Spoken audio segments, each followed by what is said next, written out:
Hi, I'm Caitlin, and this is Book Chats, and today I'm going to be reviewing the third debut that I've read this year. Disclaimer right at the beginning of this review, I requested this book for review on NetGalley. It was one of the first things I've ever requested on NetGalley, and I was granted an e-arc of this book by the publisher. And I'm really grateful to them for that. I'm really glad that I had that opportunity. I did not finish the book before it was published because it is terrible. It's a terrible book that no one should read. And now I'm going to tell you guys what it is. It is The Traitor's Kiss by Erin Beaty. So thank you, Fierce Reads, for sending me an e-arc of this book. I'm sorry that I hated it so much, but it took me... I started reading this book and I couldn't read it for 2 months because it was just every time I thought about picking it up, I was like, I don't want to read that. I don't want to read it at all. And eventually I got, once I got into it, it was kind of almost it's so bad I can't look away.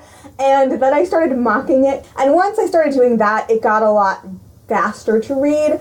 But I would not wish this book on anyone, and I'm about to tell you guys why, because I'm not just going to tell you I didn't like it. I'm going to actually go through. I wrote 2 pages of notes, so I'm going to try to go through this kind of quickly. Very few things make sense in this book. Our female protagonist is awful. She's awful to everyone. She's just so mean to everyone around her, and yet somehow everyone around her loves her and wants what's best for her.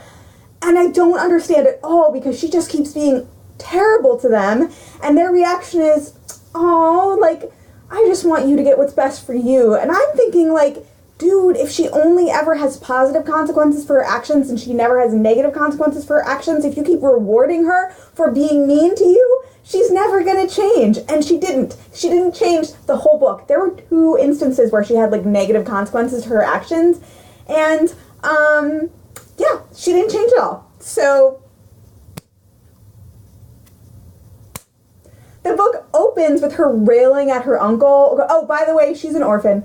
Of course, she's an orphan. The book opens and she's basically railing at her uncle because he had the idea to set her up with a matchmaker. And it's in this world, matchmakers are a big deal, and this is the best matchmaker in the realm.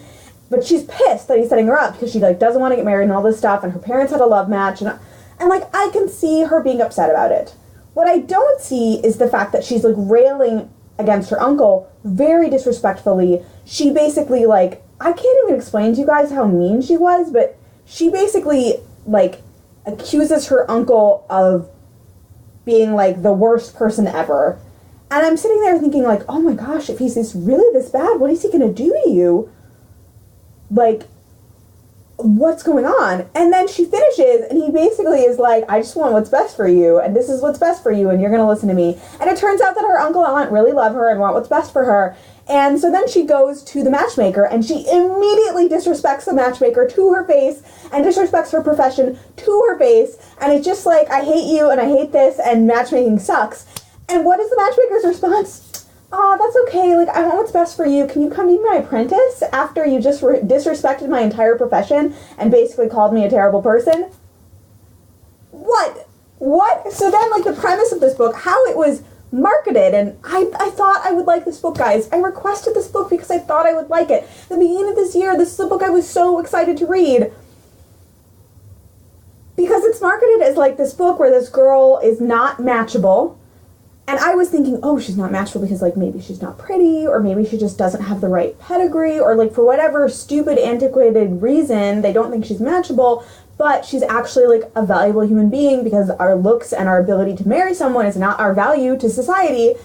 And so, in the premise that I was sold, she's not matchable, but then she becomes the matchmaker's apprentice, and then as the matchmaker's apprentice, she, sort of spies on the girls, and then she ends up being a spy to the world, and then she sort of falls in love with some of the men that she's maybe not supposed to because they're supposed to maybe match with the girls. That's what I thought this was about. And in some ways it's technically about that, but the execution is so bad because basically she disrespects the matchmaker, and the matchmaker's oh, you want to be my apprentice? I'm just gonna reward your terribleness by giving you a gift. And then she becomes the matchmaker's apprentice, and we barely see any of what that's really like, but as the matchmaker's apprentice, instead of ingratiating herself into these girls' lives, or being kind of a spy on them and seeing who they would like, because by the way, these matchmakers are really benevolent and they want what's best for their matches, not just what like is politically expedient. So like they actually try to match people with who they would be compatible with, not necessarily who they think they would like or who they would like be good with politically, which is actually kind of interesting, and I wish they had explored it more. Almost immediately, the main character's name is Sage. Sage is like, all of these ladies are just like, I hate ladies, and so I'm just gonna hang out with the dudes. And it's just like, your job is to spy on the women so that you can match them. Shouldn't you be ingratiating yourself with them?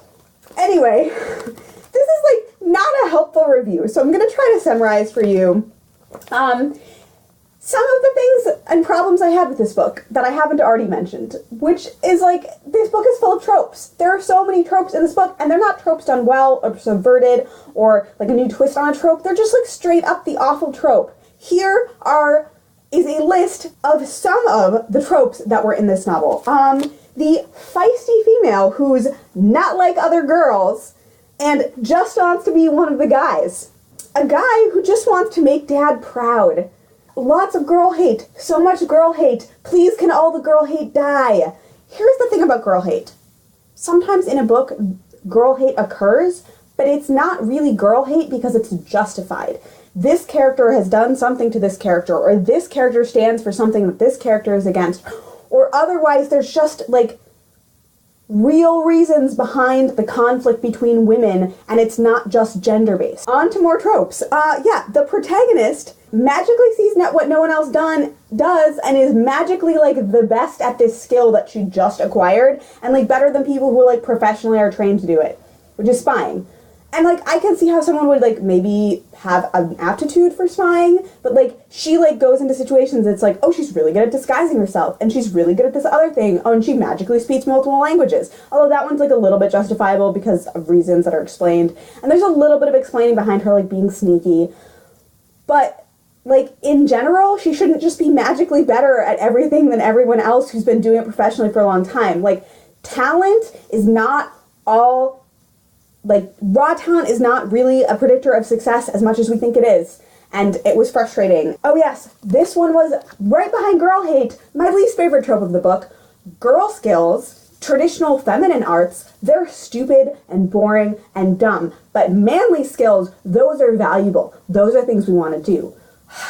This book falls into that trap of like girly things are bad and manly things are good, and it just frustrated me. And if that had been the only thing in the book that was tropish, I would have been like, whatever, a lot of books do it. But stacked with all these other tropes, it was so frustrating.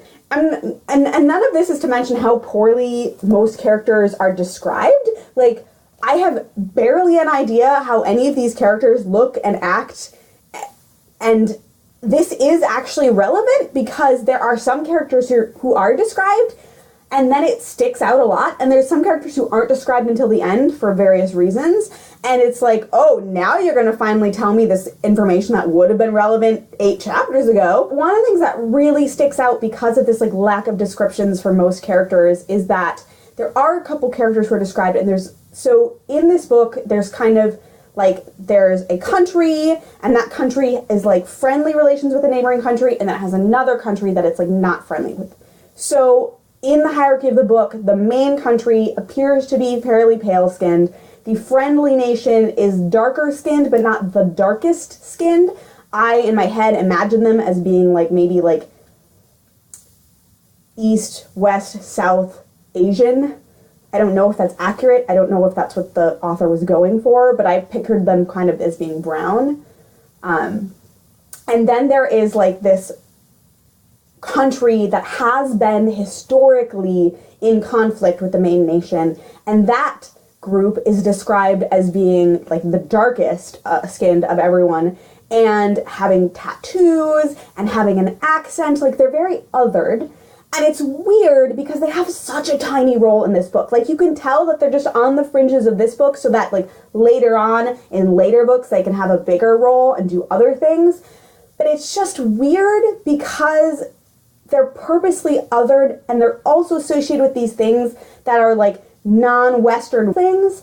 and so in a way that makes it fall in line with some harmful tropes. And I think some people really latched onto this, and I'm gonna say right here, as a white reviewer, I don't know if I would have noticed this if I hadn't heard someone say something before I read the book, and therefore specifically tried to pick out any time the color of someone was mentioned, which by the way was like 4 times in the entire book. I just checked.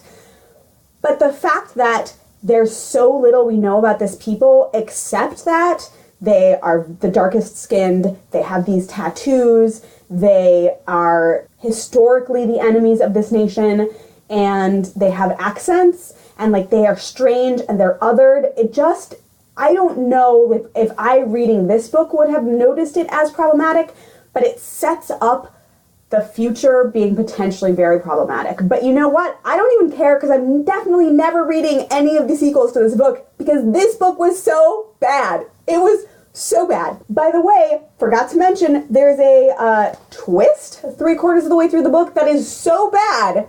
The twist is so bad, it's completely unbelievable. And then after the twist happens, the author's like, oh, let's throw a bunch of details in to like convince you that the twist was believable. And I'm like, excuse me? Those are like way too late. You clearly just hid these so that you could have your twist. And then now that you gave me the twist, you're like, oh, I need to justify the twist. Like, no, that's not how good foreshadowing works. That's not how good twists work.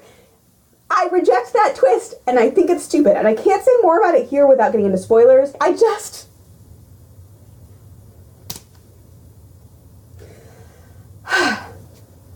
Alright, I'm going to round out this review with a summary of some kind of content things that I noticed that may or may not concern you. So I mentioned before that some people are concerned about whether or not this book is perpetuating the trope of the dark-skinned aggressor. As a white girl who is totally not an authority on this, if I had not been looking for it, I would not have noticed, because that group is very much in the background. They're not the main antagonists of the novel. They're definitely just being set up for future novels. But it is very true that that group of people has the darkest skin in the novel.